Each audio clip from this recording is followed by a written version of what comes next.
Всем здравствуйте! Это материалы, которые нам сегодня потребуются. Приготовьтесь. Сегодня я бы хотел с вами поговорить про звуковые эффекты. Звуковые эффекты в наших рисунках, комиксах. Часто, когда мы рисуем, мы делаем что-то на автомате и даже не знаем, что вообще-то то, что мы делаем, можно сделать как-то поинтересней. Да? И понятно, когда есть какой-то диалог, например, мы рисуем диалог между персонажами, мы будем это делать самым понятным способом. Мы просто напишем текст, и все. И хорошо, если мы сделаем это печатными буквами, потому что печатные буквы, да, даже какой бы у вас ни был корявый почерк, можно разобрать. Но просто иногда ребята делают это через пропись,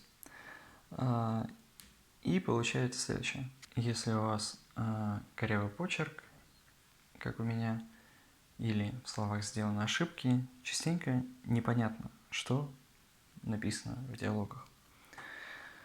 Ну, если про диалог очень легко можно подсказать, что пишите печатными буквами, потому что так будет понятнее любому человеку, не только вам. И оставляйте место возле текста, не прижимайте близко к рисунку. Это очень быстро исправить и подсказать. То вот когда мы беремся рисовать какие-то звуки, например, когда гремит выстрел, или там гигантский камень падает на машину, разбивается стекло, что угодно, ребята делают тоже это по привычке, пишут прописью этот звук, да, как бы тоже не думая, даже как бы просто на автомате, не задумываясь, что как-то это можно сделать поинтереснее,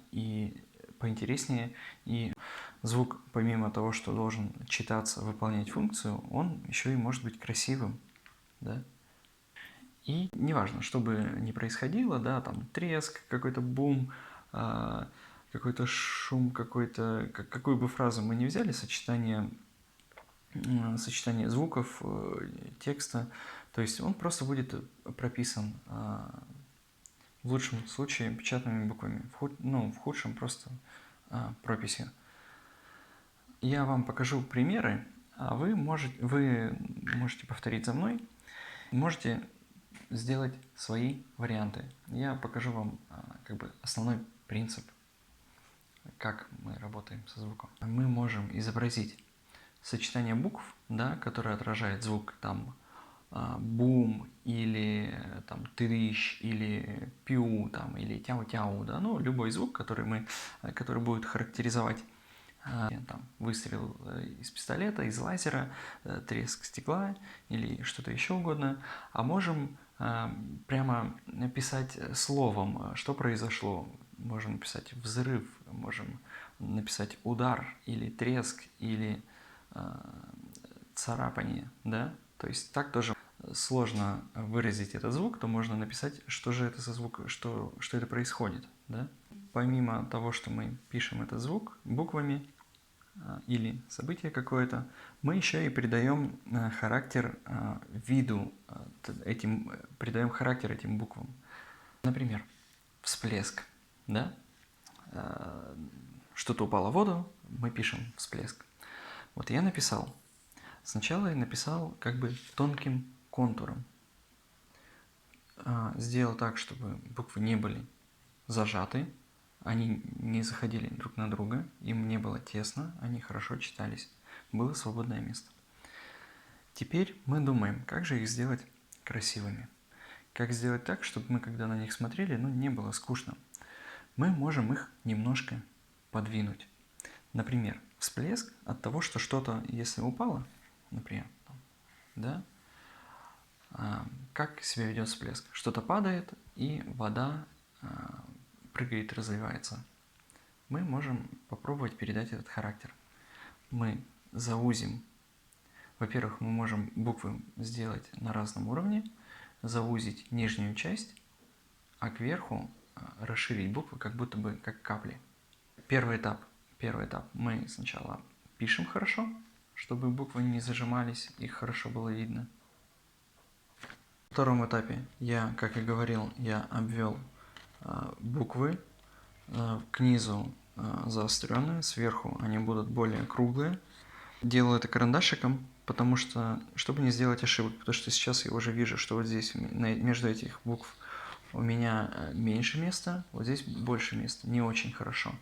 И сейчас я буду обводить ручкой и буду рисовать не так, как я уже сделал, а здесь расширяя чуть место или наоборот здесь сужая. Вот так. Всплеск может быть таким. Можно добавить еще каких-нибудь капелек, но главное, чтобы мелкие детали не портили основной смысл, основной текст, потому что можно добавить, например, какие-то детальки, несколько капелек, да, но они будут над буквой «ё» и будет читаться как всплеск, и будет непонятно, что это. Поэтому главное не переборщить. Детали не должны основной рисунок портить. Ну, вот так, например. Дальше. Возьмем какой-нибудь другой звук. Например, какой-нибудь такой звук. Да? Ну, например, этот звук может подойти там, для лазера, да, для выстрела из лазерной пушки или что-нибудь такое. По тому же самому принципу. Сначала мы его написали свободно, ничего не зажимается. Потом мы думаем, какой стиль можно придать этому звуку, как его обыграть. Ну и как я говорил уже, этот звук какой-то скоростной, какой-то тонкий, какой-то для лазера или какого-то выстрела, такой мимолетный, какой-то световой, вот что-то такое. Ультрасовременное, тонкое, вот такой звук скоростной. Например, звук бах, да? Это что-то максимально громкое, расширенное, такое размашистое. Поэтому хоть и 3 буквы, но они максимально должны быть большие, не такие тонкие. Можно сделать какую-то подложку под буквами, а можно сами буквы сделать просто гигантские. Да?